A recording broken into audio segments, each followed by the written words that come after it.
இதில் வந்துட்டு பார்த்தீங்கன்னா 3 டம்ளரு 4 6 டம்ளருமே தேங்காய் பால் தான் ஊற்றணும்னு கிடையாது. உங்களுக்கு தேவைன்னா ஒரு 4 டம்ளர் தேங்காய் பால் ஊற்றிட்டு ஒரு 2 டம்ளர் நீங்கள் நார்மல் தண்ணி ஊற்றிக்கலாம். 6 டம்ளருமே தேங்காய் பால் ஊற்றணுமா அப்படிங்கிற தேங்காய் பால் ஃபுல்லாக ஊற்றுனீங்கன்னா டேஸ்ட்டுக்கு இருக்கும்.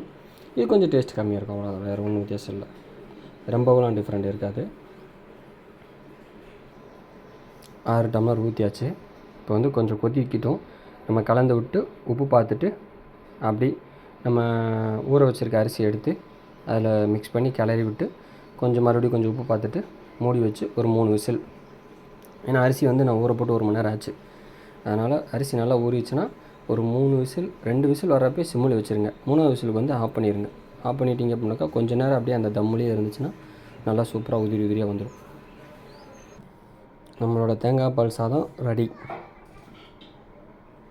நீங்களும் செஞ்சு பார்த்துட்டு எப்படி இருக்குன்னு சொல்லி கமெண்ட் பண்ணுங்கள். ஓகே, பாய்.